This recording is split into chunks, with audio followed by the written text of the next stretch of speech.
Hello everyone, welcome back. In this class we are going to discuss CPU scheduling. तो देखिए कोई भी आप एग्ज़ाम में अपीयर हो रहे हैं, चाहे पीजीटी है, चाहे यूजीसी नेट है, चाहे गेट है या कोई भी और रिलेटेड कंप्यूटर्स रिलेटेड एग्ज़ाम है, तो हर एग्ज़ाम में यहाँ से क्वेश्चन पूछा जाता है. ठीक है, तो देखिए सीपीयू शेड्यूलिंग की हमें रिक्वायरमेंट क्या है, क्यों हम शेड्यूल करना चाह रहे हैं प्रोसेसर को, सीपीयू को. तो देखिए हमारे पास क्या होता है कि सीपीयू को हम क्या करना चाहते हैं, मैक्सिमम यूटिलाइज करना चाहते हैं. ठीक है, जो सीपीयू की हमारी कैपेसिटी है उसे हम क्या करना चाहते हैं, मैक्सिमम यूटिलाइज करना चाहते हैं. और वो किस केस में होती है, मल्टी प्रोग्रामिंग के केस में होती है. ठीक है, जब हमारे मल्टीपल प्रोग्राम्स क्या हो रहे हैं, P1 P2 अलग अलग प्रोग्राम्स हैं हमारे पास. ठीक है, ये क्या हो रहे हैं, इकट्ठे कंकरेंटली एग्जीक्यूट हो रहे हैं. ठीक है, जब भी मल्टीपल प्रोग्राम्स कंकरेंटली एग्जीक्यूट होंगे उसे हम क्या बोल रहे हैं, मल्टी प्रोग्रामिंग. और जब मल्टी प्रोग्रामिंग है हमारा, तभी हम सीपीयू को क्या कर पा रहे हैं, बेटर वे में यूटिलाइज कर पा रहे हैं, प्रॉपर यूटिलाइज कर पा रहे हैं. तो देखिए अब एक प्रोसेस से वो क्या कर रही है, अभी सीपीयू यूज़ कर रही है, उसे अभी कुछ थोड़ी देर में क्या चाहिए, इनपुट आउटपुट चाहिए. ठीक है, तो इन बिटवीन दैट टाइम हम किसी और प्रोसेस को क्या देते हैं, सीपीयू दे देते हैं. ठीक है, और किसी प्रोसेस को सीपीयू का टाइम दे देते हैं कि ताकि वो प्रोसेसर में एग्जीक्यूशन जो भी उसका होना है वो हो जाए. ठीक है, इतने इन बिटवीन क्या होगा, दूसरी प्रोसेस आ जाएगी, उसे सीपीयू दे देंगे, फिर उसका आईओ हो गया. इस तरह से क्या होता है, वेरी करता रहता है. किसी प्रोसेस को कभी सीपीयू मिल गया, कभी आईओ मिल गया, इस तरह से वेटिंग में रहती हैं प्रोसेसेस. ठीक है, तो कुछ प्रोसेसेस वेटिंग में रहेंगी और एक प्रोसेस रनिंग में रहेगी एट अ टाइम. सीपीयू में जो सीपीयू मिलेगा वो एक ही प्रोसेस को मिलेगा एट अ टाइम. ठीक है, ठीक है, तो इसी वजह से हमें किसकी ज़रूरत पड़ती है, सीपीयू शेड्यूलिंग की ज़रूरत पड़ती है, सीपीयू को शेड्यूल करने की ज़रूरत पड़ती है. ठीक है, सीपीयू किसे कब मिलेगा, ये सब चीज़ें शेड्यूल करने की ज़रूरत पड़ती है, कौन सी प्रोसेस को किस तरह से मिलेगा. ठीक है, तो अलग अलग हमारे यहाँ पे रहती हैं टेक्निक्स जिसके थ्रू हम क्या करते हैं, सीपीयू प्रोवाइड करते हैं डिफरेंट प्रोसेसेस को. ठीक है, तो देखिए यहाँ पे हमारे पास सबसे पहले बात करते हैं शॉर्ट टर्म शेड्यूलर की. तो शॉर्ट टर्म शेड्यूलर को हम सीपीयू शेड्यूलर भी बोलते हैं. तो देखिए लॉन्ग टर्म शेड्यूलर क्या कर रहे हैं, न्यू से रेडी स्टेट में कितनी जाएंगी और रेडी स्टेट से रनिंग स्टेट में कौन सी प्रोसेस जाएगी, वो कौन डिसाइड करता है, शॉर्ट टर्म शेड्यूलर देखता है. तो देखिए शॉर्ट टर्म शेड्यूलर क्या देख रहा है, select from among the processes in ready queue, जितनी भी रेडी क्यू में है वहाँ से देखेगा कि किसको प्रोसेस सीपीयू एलोकेट करना है. ठीक है, तो रनिंग में आ जाएगी वो वाली प्रोसेस जिसे एलोकेट कर दिया जाएगा. तो देखिए यहाँ पे हमारे पास क्या हो सकता है, सीपीयू शेड्यूलिंग डिसीजंस में take place when a process switches from running to ready state. तो देखिए जब रनिंग से वेटिंग स्टेट में जा रही है प्रोसेस, तब भी सीपीयू शेड्यूलिंग से रिलेटेड डिसीजंस लिए जाएंगे. जब रनिंग से रेडी में जा रही है तब भी लिए जाएंगे, और जब वेटिंग से रेडी में जा रही है तब भी, और जब टर्मिनेट हो रही है तब भी. ठीक है, तो यहाँ पे देखिए जो 1 और 4 है आपका, ये नॉन प्रीएम्प्टिव है. ठीक है, 1 और 4 जो यहाँ पे आपके स्विचेस हो रहे हैं. ठीक है, डिफरेंट एक प्रोसेस से जब दूसरे को मिल रहा है तो हम जो क्या कह रहे हैं, स्विचिंग बोल रहे हैं. ठीक है, तो जब भी प्रोसेस एक रनिंग स्टेट से वेटिंग स्टेट में जाएगी तो क्या होगा, वो क्या होगा, नॉन प्रीएम्प्टिव होगा. ठीक है, नॉन प्रीएम्प्टिव मतलब हम किसी से छीन नहीं रहे हैं, किसी और के अगर प्रायोरिटी ज़्यादा है, किसी और का कुछ भी टाइम, हमारा टाइम ओवर हो गया सीपीयू का. ठीक है, तो वो सब चीज़ें किस में आती हैं, प्रीएम्प्टिव में आती हैं, जब किसी वजह से हमारी एग्जीक्यूशन होते होते रोक दी जाती है और हमें वेटिंग में भेज दिया जाता है और फिर किसी और प्रोसेस को दे दिया जाता है सीपीयू. ठीक है, तो वो सब चीज़ें क्या होती हैं, प्रीएम्प्टिव होती हैं. और जब हमें एक बार सीपीयू मिल गया और हमें पता है हम कंप्लीटली एग्जीक्यूट होकर ही बाहर आएंगे, तो वो क्या है, प्रोसेस नॉन प्रीएम्प्टिव है. ठीक है, वो डिफरेंट एल्गोरिदम्स भी क्या रहते हैं, नॉन प्रीएम्प्टिव रहते हैं. ठीक है, तो देखिए यहाँ पे ये नेट में पहले क्वेश्चन पूछा गया है, यहाँ ये दोनों चीज़ों के बारे में, ये चारों दे दिए गए थे. ठीक है, और इनमें से पूछ लिया था ये दो नॉन प्रीएम्प्टिव हैं, ये दो नॉन प्रीएम्प्टिव हैं, कौन से दो नॉन प्रीएम्प्टिव हैं. ठीक है, ये क्वेश्चन आया हुआ है 2018 में या 19 में आया था. ठीक है, तो ये आपने याद रखना है, कौन कौन से जो हैं स्विचेस कहाँ से कर रहे हैं. तो जब भी प्रोसेस किस मोड में जा रही है तो कौन सा नॉन प्रीएम्प्टिव है और कौन सा प्रीएम्प्टिव है. ठीक है, तो फर्स्ट और फोर्थ जो है आपका वो नॉन प्रीएम्प्टिव है और बाकी क्या है, प्रीएम्प्टिव है, जब रनिंग से रेडी में जा रही है. ठीक है, रनिंग से वापस रेडी में चली गई या वेटिंग से वो कहाँ चली गई, रेडी में चली गई, रनिंग में जाने की बजाय. ठीक है, तो वो दोनों क्या हो जाएंगे, प्रीएम्प्टिव हो जाएंगे. नेक्स्ट देखिए डिस्पैचर हमने डिस्कस किया था प्रीवियस क्लास में भी. तो डिस्पैचर क्या करता है, dispatcher module gives control of the CPU to the process selected by the short term scheduler. तो जिस भी प्रोसेस को शॉर्ट टर्म शेड्यूलर सेलेक्ट करता है कि इसको अब नेक्स्ट रन किया जाएगा, उसको कंट्रोल कौन देता है? डिस्पैचर देता है, ठीक है। उसको सीपीयू का कंट्रोल कौन देगा? डिस्पैचर देगा, ठीक है। और इसमें क्या चीज़ें इन्वॉल्व होती हैं? देखिए, स्विचिंग कंटेक्स्ट। स्विचिंग कंटेक्स्ट क्या होता है? देखिए, अभी करंटली P1 रनिंग मोड में है और P1 से P2 को दिया जा रहा है सीपीयू, ठीक है। तो ये क्या है? बेसिकली जब हम चेंज कर रहे हैं तो ये क्या है? स्विचिंग कंटेक्स्ट, ठीक है। तो यहाँ पे हम स्विच कर रहे हैं कंटेक्स्ट की, अभी कौन सी प्रोसेस थी, अभी कौन सी प्रोसेस होगी। तो देखिए, चेंज करने में भी थोड़ा बहुत टाइम लगता है, ठीक है। अभी इस प्रोसेस के कहाँ पे पहुँचना है, कौन से पर्टिकुलर पोजीशन पे पहुँचना है, जितनी ऑलरेडी इसकी एग्जीक्यूट हो चुकी हैं, जितना पहले क्या होता है P2 को टाइम मिल चुके हैं, अभी दोबारा P2 को एग्जीक्यूट किया जा रहा है, तो कहाँ से स्टार्ट करना है, ये सब चीज़ें भी चेक करनी पड़ती हैं, ठीक है। तो देखिए, स्विचिंग कंटेक्स्ट जहाँ पे हम क्या कर रहे हैं? प्रोसेसेस को स्विच कर रहे हैं। Then switches to user mode में स्विच होगा और jumping to the proper location in the user program to resume that program, ठीक है। कहाँ कौन सी लोकेशन पे जंप करना है वो चीज़ भी देखी जाती है। और डिस्पैच लेटेंसी देखिए क्या होती है? Time it takes for the dispatcher to stop one process and start another running. तो डिस्पैच लेटेंसी को क्या कहा जाता है? कि वो मिनिमम होना चाहिए, क्योंकि वो क्या रहे, देखिए कि एक प्रोसेस जो चल रही है उसको क्या करना पड़े? स्टॉप करना पड़े और दूसरी प्रोसेस को स्टार्ट करना पड़े, ठीक है। तो अगर यही डिस्पैच लेटेंसी ज़्यादा हो जाएगी तो फिर तो ये रहेगा कि जो प्रोसेस चल रही थी वो उसी को ही पूरा एग्जीक्यूट कर लो, इनकेस प्रीएम्प्शन का केस है तो, ठीक है। तो वहाँ पे इसलिए क्या कहा जाता है कि जो डिस्पैच लेटेंसी है वो क्या होनी चाहिए? मिनिमम होनी चाहिए। नेक्स्ट देखिए, प्रोसेस शेड्यूलिंग की अगर हम बात करते हैं तो इससे रिलेटेड जो हमारे डिफरेंट टाइम्स होते हैं, मैट्रिक रहता है, वो क्या रहते हैं? देखिए, सबसे पहले अराइवल टाइम होता है कि डिफरेंट जो प्रोसेसेस हैं P1 P2 P3 P4, different जो प्रोसेसेस हैं इनका अराइवल टाइम क्या है, ठीक है। P1 सपोज 0 पर आई, P2 सपोज 1 पे आई है, P3 0 पे आई है, P4 2 पे आई है, ठीक है। इस तरह से हमारे अलग अलग मैंने असेंडिंग ऑर्डर में नहीं की है, अदरवाइज आप कर सकते हैं, लाइक इसके 2 पे, ये 3 पे, ठीक है, या सारी 0 पे आए हैं। तो डिफरेंट प्रोसेसेस कब हमारे पास अराइव हुई हैं, ठीक है, वो क्या होता है? Arrival time. It is the time when process arrives into the ready state. जब हमारी जो भी प्रोसेसेस हैं वो रेडी स्टेट में अराइव होंगी, वो क्या हो जाएगा? अराइवल टाइम हो जाएगा, ठीक है। Then burst time. Burst time क्या होता है? It is the time required by the process for its execution, ठीक है। जितना टोटल टाइम किसी भी प्रोसेस को एग्जीक्यूशन के लिए चाहिए वो होता है बर्स्ट टाइम। बीच में अगर वेट करी है, प्रोसेस वेट करी है, वो चीज़ बर्स्ट टाइम में इंक्लूडेड नहीं होती, ठीक है। वो चीज़ बर्स्ट टाइम में इंक्लूडेड नहीं होती। जितना टाइम उसको सीपीयू का टाइम मिला है, ठीक है, जितना उसको सीपीयू का टाइम मिला है वो टाइम आपका काउंट होता है बर्स्ट टाइम में।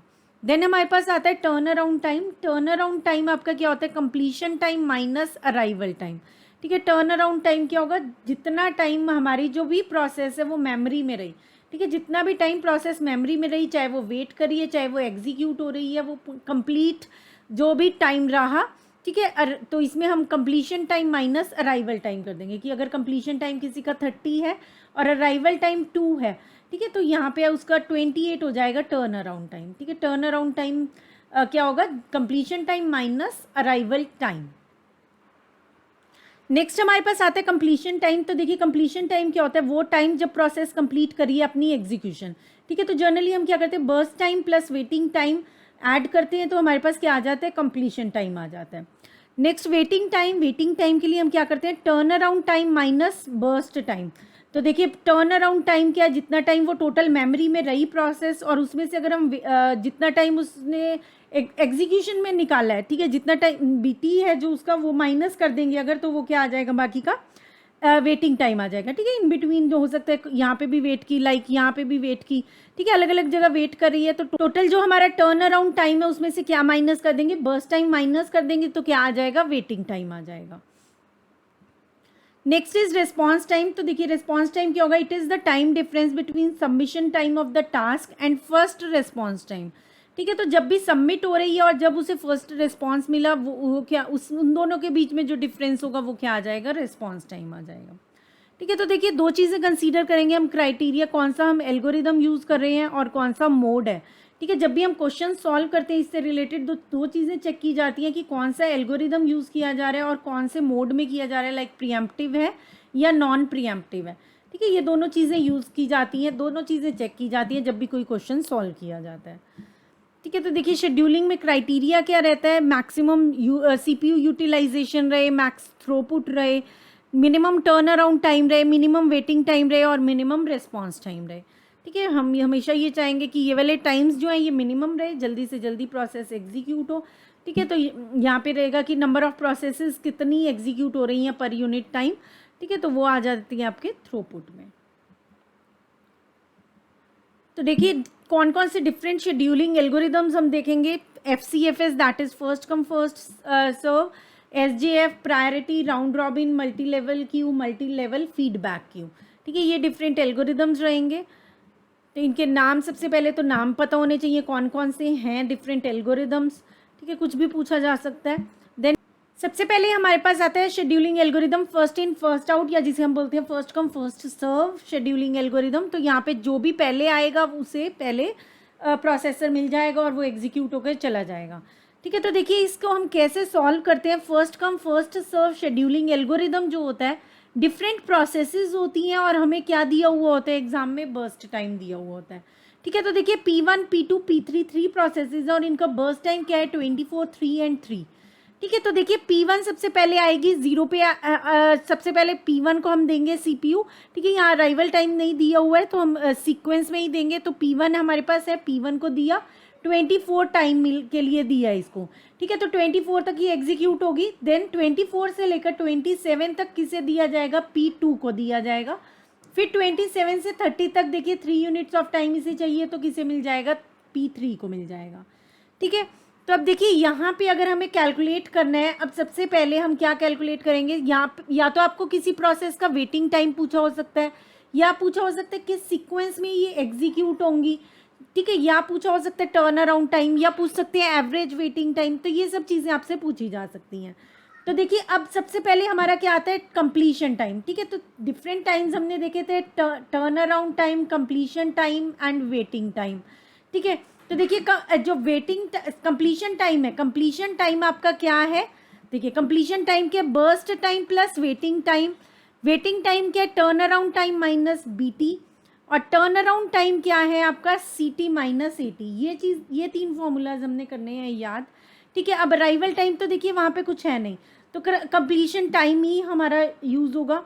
और कंप्लीशन टाइम हम यूज़ कर रहे हैं तो देखिए waiting completion time minus BT जो होगा वो क्या आ जाएगा, वेटिंग टाइम आ जाएगा।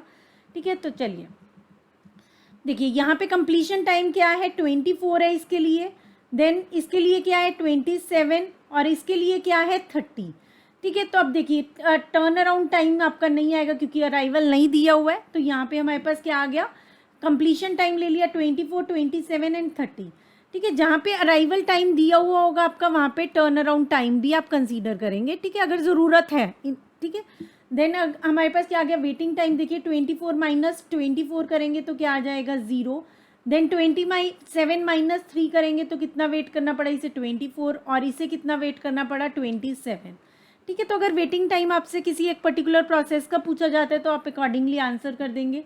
और एवरेज वेटिंग टाइम पूछा जाता है तो तीनों का ऐड करके डिवाइड कर देंगे 3 से, और वो आपका क्या आ जाएगा, एवरेज वेटिंग टाइम आ जाएगा।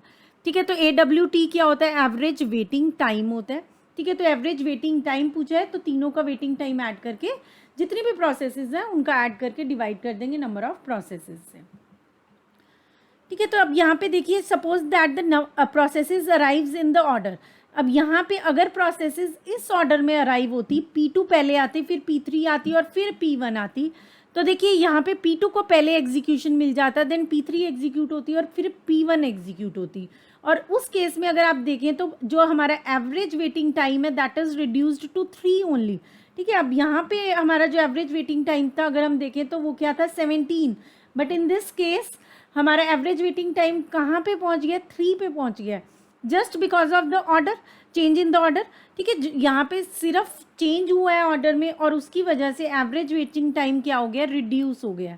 ठीक है, क्योंकि यहाँ पे जो बड़ी प्रोसेस थी, जो प्रोसेस बहुत ज़्यादा CPU टाइम ले रही थी वो पहले एग्जीक्यूट हो गई, तो इन लोगों को ज़्यादा वेट करना पड़ा। ठीक है, इन प्रोसेसेस को ज़्यादा वेट करना पड़ा, इसीलिए अगर हम इस सीक्वेंस में कर रहे हैं तो एवरेज वेटिंग टाइम क्या हुआ, काफ़ी रिड्यूस हो गया। ठीक है, तो यही प्रॉब्लम हमारी रहती है FCFS के केस में। इन केस P1 पहले आ रही है तो हमें P1 को एग्जीक्यूट करना पड़ेगा, हम P2 को एग्जीक्यूट नहीं कर सकते हैं। ठीक है। तो ये प्रॉब्लम होती है FCFS में।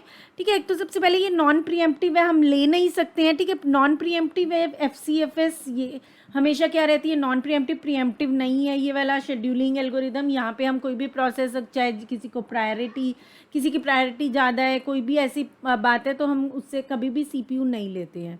ठीक है, नॉट ऑप्टिमल AWT, तो एवरेज वेटिंग टाइम जो होता है वो ऑप्टिमल नहीं रहता है इस केस में।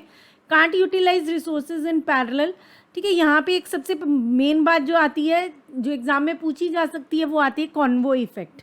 ठीक है, तो देखिए कॉन्वो इफेक्ट क्या होता है, short processes behind long process.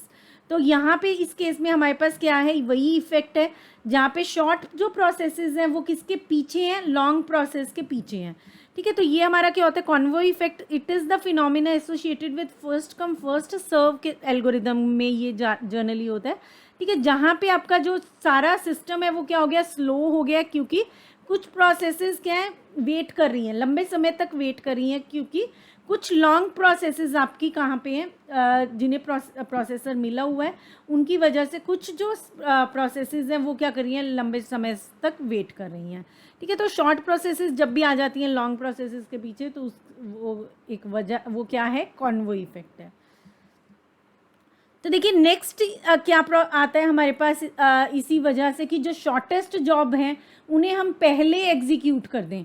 ठीक है, तो यहाँ पे हम क्या ले रहे हैं, जो कॉन्वो इफेक्ट है उसे क्या कर रहे हैं, ओवरकम करने की कोशिश कर रहे हैं कि जो shortest job first scheduling algorithm है, इसमें जो जॉब्स छोटी हैं उन्हें क्या कर रहे हैं, पहले एग्जीक्यूट करने की कोशिश कर रहे हैं। तो देखिए associate with each process the length of its next CPU burst. तो यहाँ पे जो भी CPU बर्स्ट, जितना भी CPU बर्स्ट होता है वो हर एक के साथ एसोसिएटेड होता है, लेकिन हर प्रोसेस के साथ यहाँ पे हम क्या करते हैं, तो देखिए ये क्या है, ऑप्टिमल रहेगा, ये मिनिमम एवरेज वेटिंग टाइम देगा आपको प्रोसेसेस के लिए। ठीक है, मिनिमम रहेगा एवरेज वेटिंग टाइम, लेकिन इसमें भी क्या प्रॉब्लम रहती है कि हमें कैसे पता चले कि जो नेक्स्ट CPU रिक्वेस्ट कोई भी प्रोसेस करने वाली है कितने टाइम की करेगी वो। ठीक है, ऐसे पहले तो नहीं पता चलता है। ठीक है, इसलिए ये बहुत ज़्यादा यूज़ में नहीं आता है अगर प्रैक्टिकली देखें। ठीक है, लेकिन हमें देखना है कि कैसे इसे हम इम्प्लीमेंट करते हैं। तो देखिए डिफरेंट प्रोसेसेस हैं हमारे पास, P1 to P4, burst time दिया हुआ है सबका। ठीक है, अभी कुछ भी हमें नहीं दिया हुआ है, अराइवल टाइम नहीं दिया हुआ है। ठीक है, अराइवल टाइम दिया होगा तो डिफरेंट हो जाएगा सिनेरियो, लेकिन यहाँ पे देखिए अराइवल टाइम नहीं दिया है, तो हम क्या करें, P4 को सबसे पहले एग्जीक्यूट करें। 0 से 3 तक कौन सा एग्जीक्यूट हो जाएगा, P4 एग्जीक्यूट हो जाएगा। शुरुआत करी हमने 0 से। ठीक है, सबसे छोटी कौन सी है, जो P4 है, तो वो 3 के यूनिट ऑफ टाइम ले रही है। देन कौन सी है, देखिए 6 है, तो P1 को दे देंगे, 3 + 6 करेंगे तो 9 तक चलेगा। देन 7 है तो P3 चलेगा, P3 कितने टाइम तक चल रहा है, 7 तक, तो 16 आ गया। और उसके बाद P2 16 + 8 करेंगे तो 24 आ जाएगा। ठीक है, तो इस तरह से हम गैंट चार्ट बनाते हैं। ठीक है, इस चार्ट को बोलते क्या है, गैंट चार्ट बोलते हैं। ठीक है, तो ये चार्ट बनता है हमारा। नेक्स्ट हम एवरेज वेटिंग टाइम निकाल लेंगे। तो देखिए P1 के लिए एवरेज टाइम क्या है, वेटिंग टाइम क्या है, 3 यूनिट ऑफ टाइम इसे वेट करना पड़ा। ठीक है, तो 3 आ गया P1 के लिए। P2 को देखिए कितना टाइम वेट करना पड़ा है, 16 वेट करना पड़ा। देन P3 को 9 एंड P4 को 0। ठीक है, अब इन चारों को ऐड करके हम डिवाइड कर देंगे 4 से, तो हमारे पास क्या आ जाएगा, एवरेज वेटिंग टाइम आ जाएगा। ठीक है, अब देखिए यहाँ पे अब नेक्स्ट केस क्या बनता है, प्रीएम्प्शन का। ठीक है, तो अब देखिए जब भी हमारी प्रोसेसेस हैं, अब अराइवल टाइम देखते हैं। अगर हम अराइव ये वाली 0 पे हुई है, ये 1 पे, ये 2 पे और ये 3 पे।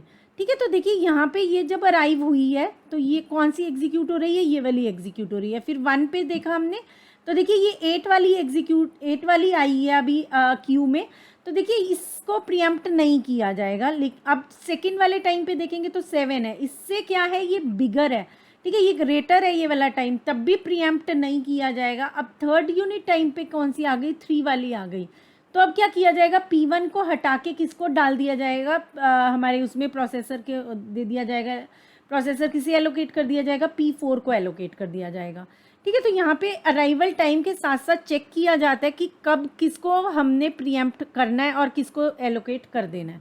ठीक है, तो देखिए अभी ये P1 है, प्रोसेस 0 पे आ गई, P2 1 पे आई, P3 2 पे और P4 3 पे। ठीक है, तो देखिए P1 को मिला हमारा अब यहाँ पे देखिए टाइमिंग्स चेंज हो गए हैं, बर्स्ट टाइम चेंज हो गए हैं, उसी के अकॉर्डिंग हम बनाएंगे गैंट चार्ट। तो देखिए सबसे पहले अराइव कौन सी हुई, 0 पे P1 प्रोसेस आई, तो P1 को 0 पे एलोकेट कर दिया 1 तक। अब 1 पे क्यों हम हटा रहे हैं, अगर 1 पे यहाँ पे 9 होता तो हम नहीं हटाते, ठीक है। अभी क्या है, ये 9 नहीं है, तो इसलिए हम किसे दे रहे हैं, ये वाला जो है टाइम ये स्मॉल है, अगर ये स्मॉल होगा देन प्रीएम्प्ट कर लिया जाएगा, ठीक है। तो अब हम इससे हटा देंगे P1 से और किसको एलोकेट कर देंगे, P2 को। अब देखिए इसे 4 यूनिट ऑफ टाइम चाहिए, अब 2 पे देखा तो 9 आया which is greater than this one, and 3 पे देखा तो कौन सा आया, 5 आया which is also greater than this number, ठीक है। तो इसको हम पूरा एग्जीक्यूट होने देंगे P2 को, P2 एग्जीक्यूट हो गई 5 यूनिट ऑफ टाइम के लिए। देन देखिए अब अगर देखें तो अब नेक्स्ट कौन सा है, सबसे कम 5 वाला है, तो P4 एग्जीक्यूट हो गई।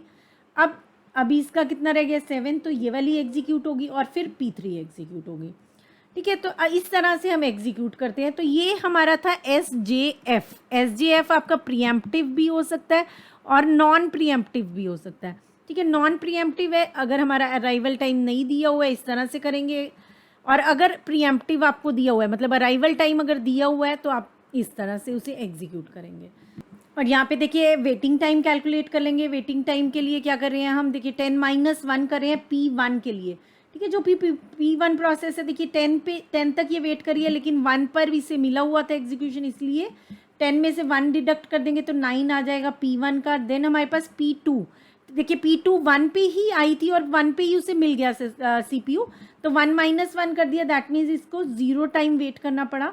देन हमारे पास P3 आती है, तो देखिए P3 को 17 पे मिला है, ठीक है। 17 में से अब क्या डिडक्ट करेंगे, देखिए कब वो अराइव हुई, तो कितना हो जाएगा 15 हो जाएगा, और 5-3 कर देंगे यहाँ पे, क्योंकि 5 पे ये इससे स्टार्ट हुआ और 3 पे ये अराइव हुई थी, तो 2 इसका आ जाएगा वेटिंग टाइम, ठीक है। इस तरह से वेटिंग टाइम कैलकुलेट कर लेंगे आप, और किसी पर्टिकुलर प्रोसेस का पूछा है तो वो बता देंगे, और अगर एवरेज पूछा है तो वो बता देंगे। अब सीक्वेंस अगर आपसे पूछी जाए कि कौन सी सीक्वेंस में ये एग्जीक्यूट हुई हैं, तो देखिए अपने राइट हैंड साइड से चेक करना है। P3 सबसे बाद में हुई है, P1 उससे पहले हो गई, P4 उससे पहले हो गई और P2 उससे पहले हो गई, ठीक है। तो P1 को आपने यहाँ पे कंसीडर नहीं करना है, यहाँ से चेक करेंगे, ये हमारी सीक्वेंस रही है। सबसे पहले P2 एग्जीक्यूट हुई, फिर P4, P1 एंड P3, ठीक है। इस तरह ये ऑर्डर रहेगा एग्जीक्यूशन का।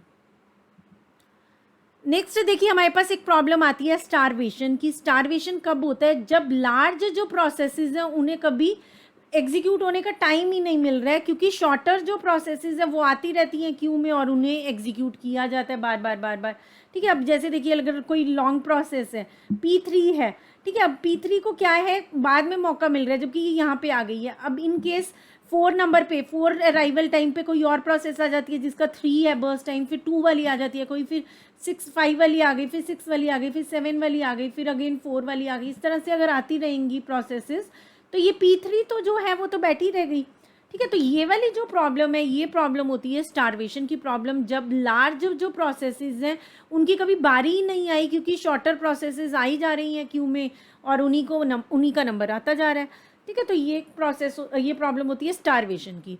और ये जो प्रॉब्लम है स्टारवेशन की कौन कौन से एल्गोरिदम्स में होती है, देखिए यहाँ पे आपको पता चल पा रहा है। FCFS में ये प्रॉब्लम नहीं होती है, SJF में होती है, शॉर्टेस्ट जॉब फर्स्ट में होती है, शॉर्टेस्ट रिमेनिंग टाइम फर्स्ट में होती है, प्रायोरिटी में भी होती है और मल्टी लेवल में भी होती है, ठीक है। ये आपने याद कर लेना है, ये इसमें से क्वेश्चंस पूछे जाते हैं, ठीक है। ये जर्नली पूछे जाते हैं स्टारवेशन से क्वेश्चन, और कौन से एल्गोरिदम में ये प्रॉब्लम होती है और कौन से में नहीं होती है।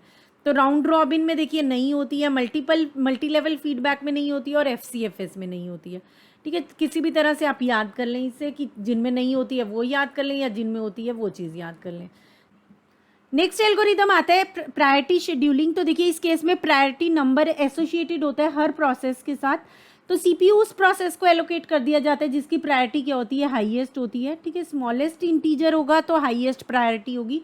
इट मीन्स किसी प्रोसेस की अगर P2 है, इसकी प्रायोरिटी 1 है, तो इसकी प्रायोरिटी क्या है, हाईएस्ट है, ठीक है। स्मॉलेस्ट इंटीजर हाईएस्ट प्रायोरिटी, और P1 एक प्रोसेस है जिसमें 3 दिया हुआ है, तो इसकी प्रायोरिटी क्या है, P2 से कम है, ठीक है। अब ये दोनों ही मोड्स में वर्क करता है, प्रीएम्प्टिव भी हो सकता है, नॉन प्रीएम्प्टिव भी हो सकता है, ठीक है। अब प्रीएम्प्टिव क्या मतलब है कि अगर एक एग्जीक्यूट हो रहा है तो वो एग्जीक्यूट होता रहेगा, उससे हम लेंगे नहीं CPU, अगर कोई और इन द मीनवाइल प्रोसेस आ जाती है जिसकी प्रायोरिटी हाई है, ठीक है। और नॉन प्रिएम्प्टिव के केस में क्या होगा, अगर अराइव हो जाती है कोई भी प्रोसेस जिसकी प्रायोरिटी हाई है तो फिर उससे लेकर किसे दे दिया जाएगा, दूसरे को दे दिया जाएगा।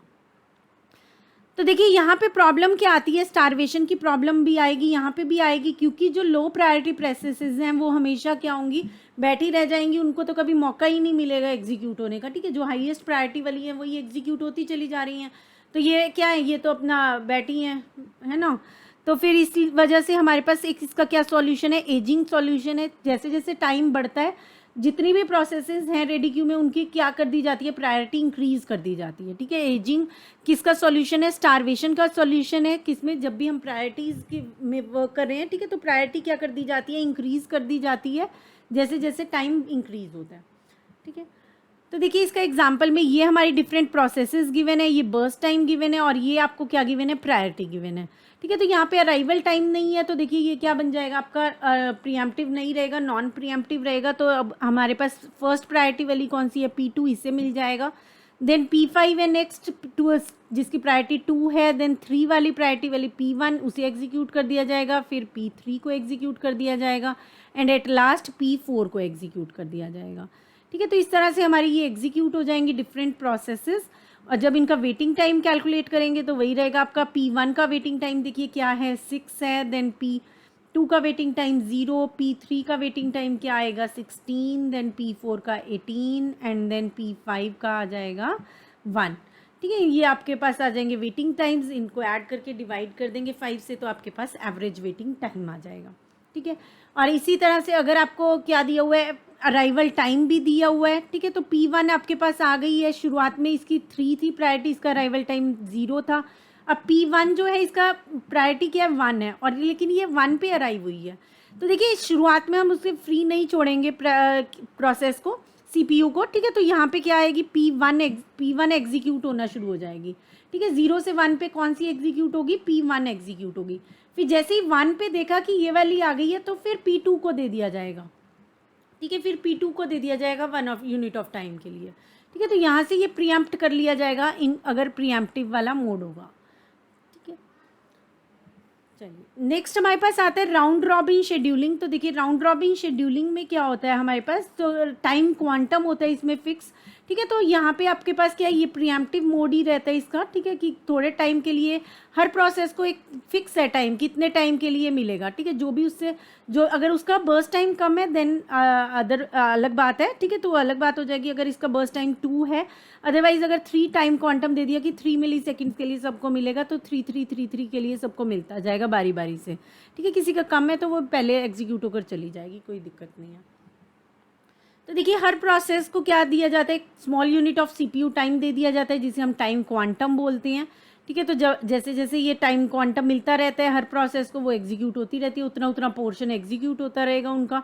ठीक है, तो n प्रोसेसेस हैं अगर रेडी क्यू में और टाइम क्वांटम q है तो 1/n मिल जाएगा सभी प्रोसेसेस को।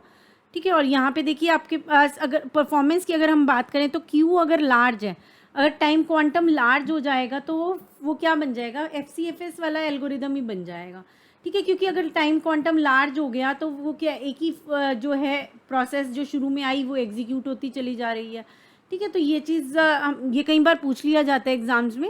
और अगर क्यू स्मॉल हो जाता है तो देखिए कंटेक्स्ट स्विच टाइम इंक्रीज हो जाएगा। ठीक है, कंटेक्स्ट स्विचिंग होती रहेगी, एक प्रोसेस P1 एग्जीक्यूट हो रही है, फिर स्विचिंग हुई P2 को, फिर स्विचिंग हुई P3 आ गई, फिर P1 आ गई, फिर P4 आ गई। बार बार से हमें क्या करना पड़ रहा है, स्विच करना पड़ रहा है। ठीक है, तो बार बार से जब हम स्विच करें तो वो चीज़ हो जाएगी, कंटेक्स्ट स्विच टाइम इंक्रीज हो जाएगा। ठीक है, तो हमें वाइसली क्या होता है, फेयरली हमें चूज़ करना पड़ता है कि ना तो बहुत ज़्यादा बड़ा हो ना टाइम क्वांटम और ना ही छोटा हो। ठीक है, तो देखिए अगर प्रोसेस का टाइम है, प्रोसेस टाइम 10 ले रही है, टाइम क्वांटम हमने 12 लिया, तो ये क्या है, एग्जीक्यूट होती चली जा रही है, तो ये FCFS की तरह ही वर्क कर रही है। और कंटेक्स्ट स्विचिंग देखिए इसमें नहीं हो रही है बिल्कुल भी, तो 0 है। अब यहाँ पे हमने टाइम क्वांटम 6 ले लिया तो कंटेक्स्ट स्विचिंग एक बार हो रही है, और अगर टाइम क्वांटम 1 ले लिया तो देखिए बार बार स्विचिंग हो रही है। ठीक है, तो इसलिए हम क्या कहते हैं कि हमें वाइसली थोड़ा सा चूज़ करना चाहिए कि 2, 3 इस तरह से लेकिन बार बार कंटेक्स्ट स्विचिंग भी ना हो और FCFS वाला मोड की तरह भी रन ना हो। ठीक है, तो देखिए यहाँ पे जब हम RR में वर्क कर रहे हैं, राउंड रॉबिन में वर्क कर रहे हैं, अगर तो हमें टाइम क्वांटम दिया हुआ है और अराइवल टाइम नहीं दिया हुआ है, बर्स्ट टाइम दिया हुआ है सिंपली, फिर तो हम क्या करें, P1 को एग्जीक्यूट किया 4 यूनिट ऑफ टाइम, फिर आपकी P2 आ गई तो इसे 3 चाहिए तो 3 ऐड कर दिया इसमें, ठीक है। तो देखिए इसको इस तरह से करेंगे, 0 पे आ गई, अराइव हो गई। सबसे पहले P1 आई है, 4 यूनिट ऑफ टाइम उसको दे दिया, देन P3 को देंगे, ठीक है। P3 को सॉरी P2 को देंगे कितना, 3 यूनिट ऑफ टाइम, तो कितना आ गया, 7 आ गया। देन आपका P3 आ गई तो 3 यूनिट ऑफ टाइम इसे दे दिया, 10 आ गया। देन P1 को देंगे, देखिए 4 यूनिट ऑफ टाइम, 14 आ गया। अभी यहाँ पे तो अराइवल नहीं हो रहा है फर्दर, ठीक है। तो यहाँ अगर अराइवल हो तो उसके अकॉर्डिंग वर्क करेगा कि और कोई आ रही है प्रोसेस तो उसे मिल जाएगा।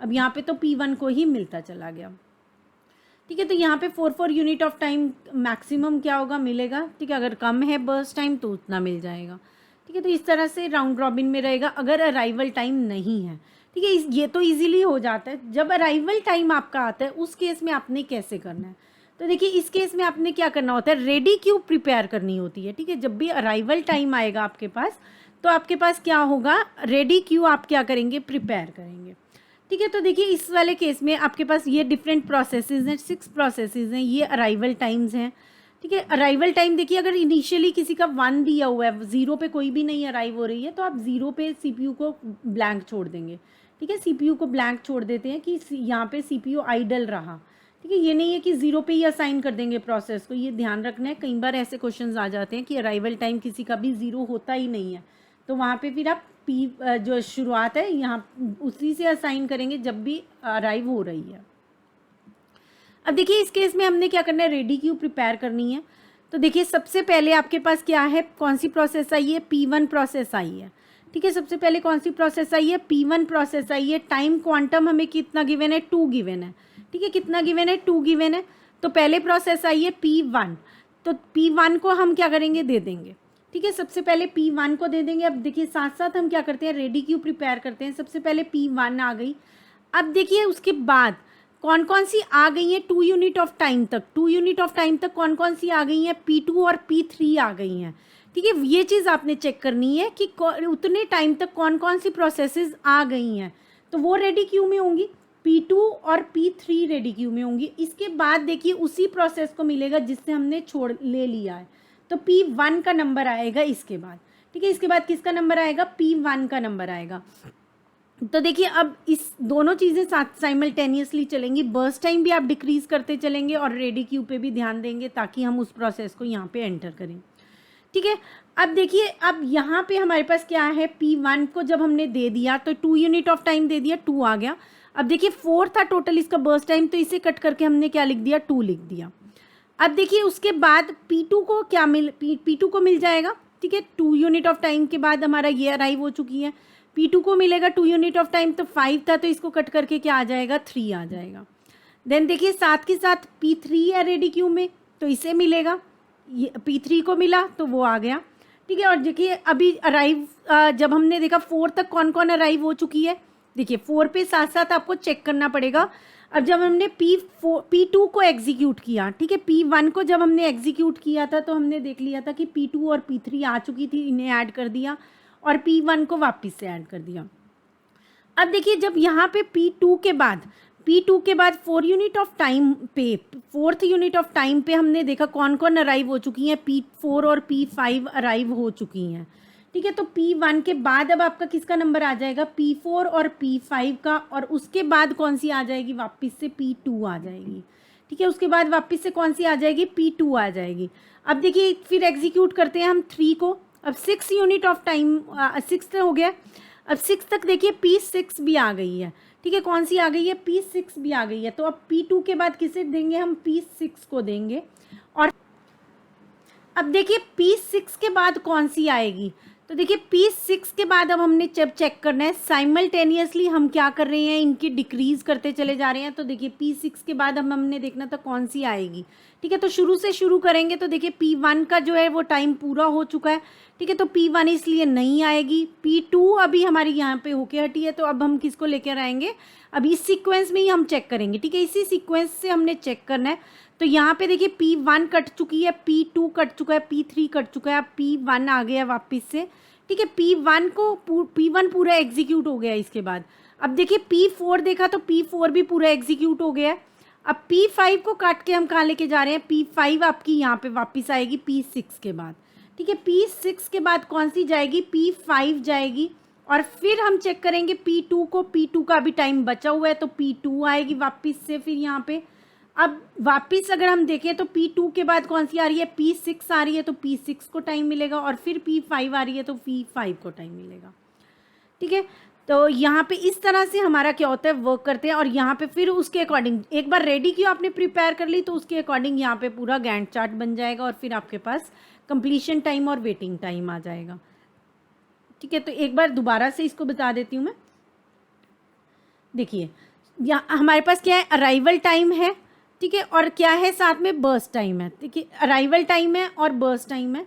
तो देखो यहाँ पे जैसे रेडी क्यू बनानी है, मेन आपकी रेडी क्यू है, रेडी क्यू सही बनेगी तो आंसर सही आएगा, अदरवाइज गलत हो जाएगा। ठीक है, तो रेडी क्यू का ही बेस देखना है मेनली हमने कैसे बनाना है। तो देखिए रेडी क्यू में सबसे पहले हमारे पास 0 पे कौन सी है, R1 है, तो हमने R1 लिख लिया और R1 को यहाँ पे डाल दिया। तो 2 यूनिट ऑफ टाइम पर 2 यूनिट ऑफ टाइम तक देखेंगे कौन कौन सी आ गई हैं, उनको यहाँ पे लाइन में लगा देंगे। ठीक है, R2 और R3 लिख लिया, इसके बाद R1 की बारी आएगी। ठीक है, R1 लिख दिया मैंने P1 की जगह। ठीक है, तो ये P1 है, P1 P2 P3 और फिर P1 अगेन। ठीक है, अब इसके बाद देखिए P2 जब ख़त्म हुई तो 4 यूनिट ऑफ टाइम था, P2 के ख़त्म होने पे रेडी क्यू अपडेट होगी, हर बार रेडी क्यू अपडेट हो रही है। ठीक है, तो देखिए यहाँ पे ये वाली 2 आ चुकी हैं ऑलरेडी, तो P4 को डाला, फिर P5 को डाला हमने, फिर किसका नंबर आ जाएगा, देखिए P2 का आ जाएगा, जब तक P6 नहीं आई हुई थी। ठीक है, अब कौन सी आ जाएगी, अब थर्ड पे जब हम गए तो देखिए थर्ड वाली कब एग्जीक्यूट हुई, 6 पर एग्जीक्यूट हो गई, तो अब P6 भी आ गई। ठीक है, अब कौन सी आ गई, P6 भी आ गई। अब हमने जैसे जैसे यहाँ पे भी कट करते जाएं, 2 कट करते जाएंगे आप बर्स्ट टाइम में भी। ठीक है, तो बर्स्ट टाइम P1 और P2 का हमने देखा, तो P1 यहाँ से कट की, 2 कट गया, 3 कट गया। P1 का जब बर्स्ट टाइम देखा, ये तीनों हो चुकी एग्जीक्यूट, अब P1 का बर्स्ट टाइम आया 0 आ गया। ठीक है, तो इसका मतलब P1 को अब वापस हमें बारी देने की ज़रूरत नहीं है। अब उसके बाद P4 आया, P4 का भी क्या हो गया, 0 हो गया, इसका मतलब P4 की भी ज़रूरत नहीं है। P3 का भी 0 हो गया, वो भी गई, P1 भी कैंसिल हो गया, P3 भी और P4 भी अब चली गई हैं लिस्ट से।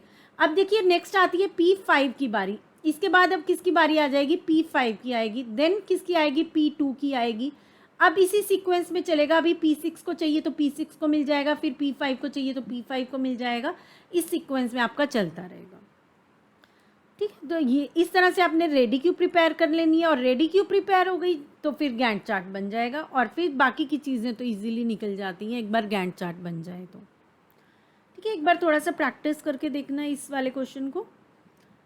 नेक्स्ट हमारे पास आता है मल्टी लेवल क्यू शेड्यूलिंग। तो देखिए यहाँ पे हमारे पास क्या होता है, depending on the priority of process in which particular queue the process have to be placed will be decided. ठीक है, तो कौन सी क्यू में हमें रखना है, अलग अलग प्रायोरिटीज़ के अकॉर्डिंग हम क्या करते हैं, क्यूज़ बना लेते हैं। ठीक है, इस वाले केस में हम क्या करते हैं, मल्टी लेवल क्यू शेड्यूलिंग, जैसा कि इसके नाम से पता चल रहा है, अलग अलग लेवल्स पे क्यू बना लेते हैं और अकॉर्डिंगली जिस भी प्रायोरिटी की है वो उसमें उसे डाल देते हैं। ठीक है, उस वाली क्यू में उसे क्या करते हैं, डाल देते हैं।